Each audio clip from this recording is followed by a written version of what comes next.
दिल्ली से करीब 500 किलोमीटर की दूरी पर स्थित है जिभी। जिभी हिमाचल प्रदेश के कुल्लू जिले का एक पहाड़ी गांव है।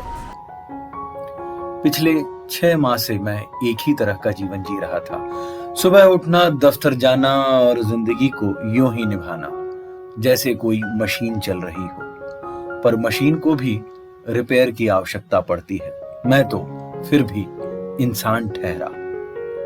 अपने मन को ठीक करने के लिए मैं जिभी जैसी ही किसी स्थान की तलाश में था, जहां प्रकृति हो भरपूर, जहां जंगल, नदी, पेड़ और पहाड़ हो और सबसे जरूरी शांति हो। इतनी शांति हो कि मैं अपनी ही सांसों को खुद सुन सकूं, जहां का मौसम मेरे मन जैसा हो, जहां बादल आए और यूं ही बरस जाएं, फिर धूप हो और फिर छांव। यहाँ की हवा अंतर मन तक असर करती हो।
दिल्ली से एक शुक्रवार की रात बिना मूर्थल के पराठे खाए 9-10 घंटे की यात्रा करके मैं औध पहुंचता हूं।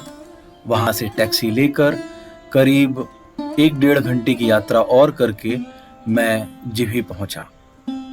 देखा बादलों का खेल, निहारता रहा बालकनी से बैठकर, और देखते देखते न जाने कब नींद हो आई। उसके बाद जब उठना हुआ तो सोचा कुछ चहलकदमी कर लूं।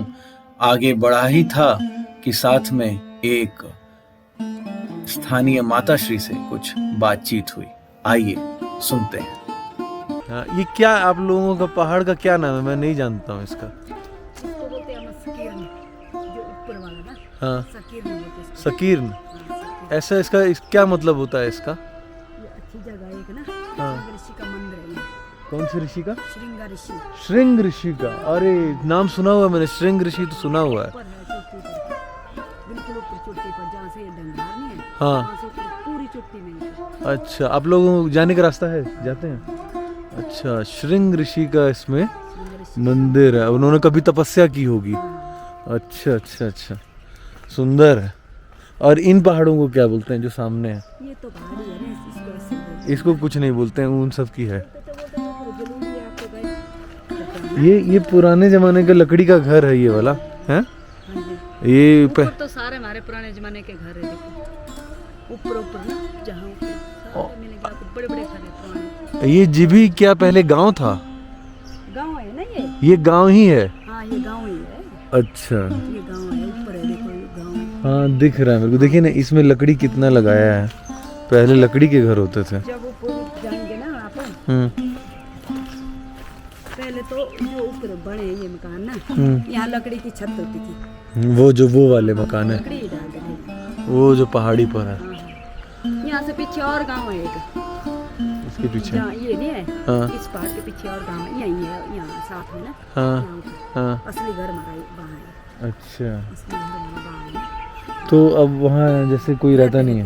परिवार और रहता है। लाइट वाइट रहती है? हाँ। लाइट। जानवर वानवर आते हैं क्या यहाँ पर? नहीं, जानवर नहीं।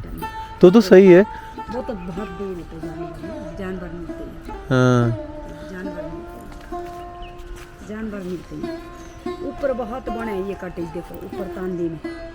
वो हाँ तांदी है ये, तांदी ऊपर। अच्छा, हाँ यहाँ तो सबसे ज्यादा बने हैं ये कॉटेज। Tree house. हाँ ट्री हाउस सबसे ज्यादा। अच्छा। सबसे ज्यादा बने हैं। हाँ हाँ, अब ऐसे वाले घर नहीं बनते ना, जैसे वो पत्थर का घर है, लोहे बनाते हैं वो भी लोग। लोग बनाते हैं। हाँ, हम लोग कैसे बनाते हैं। ये वाला ये पानी की पाइपलाइन है। हाँ, हाँ। ऐसे सरकार ने बिजली तो पहुंचा दी है, लेकिन नहीं, अरे ऐसी जगह नहीं रही थी, कहाँ बिजली नहीं है। अब कोई जगह नहीं है, सब जगह आ गई है, तो बड़ी अच्छी चीज़ है ना।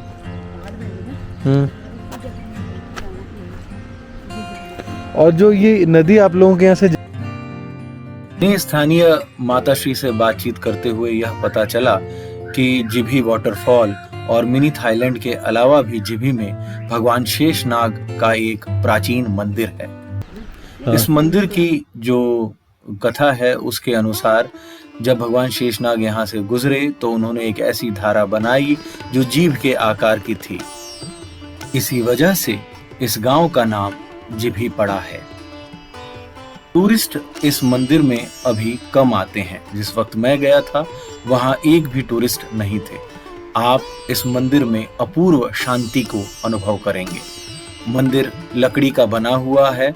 आप इसको चारों ओर से घूमकर देखेंगे तो आप इसके आर्किटेक्चर की सराहना कर पाएंगे। सुंदर रंगों का समन्वय, हरा, सफेद, नीला, पीला और आंखों को भाने वाला परिदृश्य में जब पहाड़ होता है तब यह मंदिर बहुत ही सुंदर लगता है। कल्पना कीजिए सर्दियों के मौसम में जब सफेद धवल बर्फ गिरती होगी तब यह मंदिर अपने आप में कितना नायाब, अनूठा और आकर्षक लगता होगा।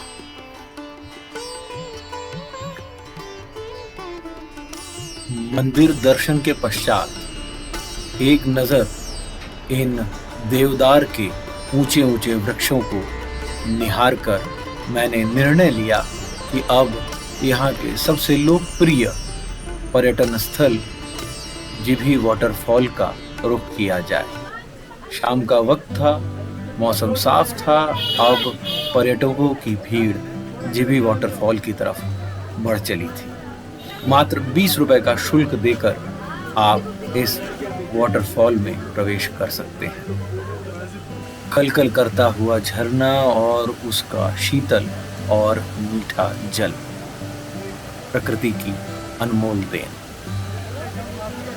टूरिस्ट यहाँ भरपूर मजा उठा रहे हैं। बहुत सारे यादगार चित्र लिए गए।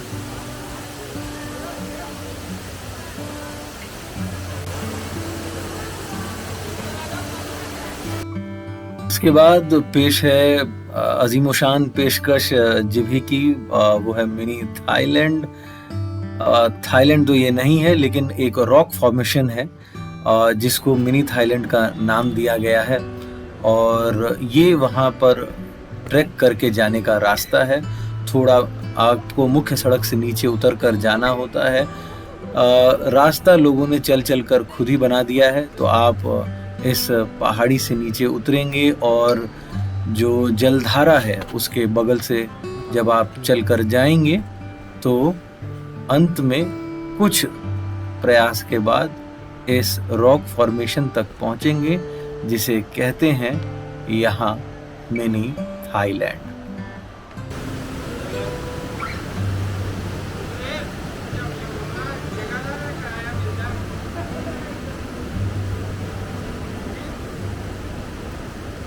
मैंने तो थोड़ा दिलेरी का भी काम किया। सुबह उठकर जब यहाँ कोई नहीं था तो प्रकृति की गोद में शीतल जल में स्नान किया। पानी इस कदर बेहद ठंडा कि आप उसके अंदर 5 सेकंड तक भी टिक ना पाइएगा।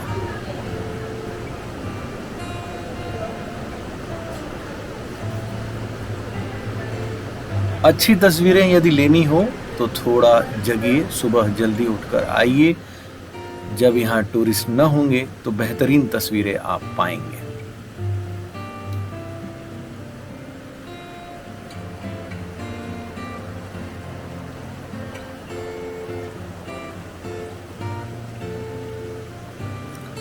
घूमने जाने की पहली शर्त है कि आपके पैर मजबूत हों।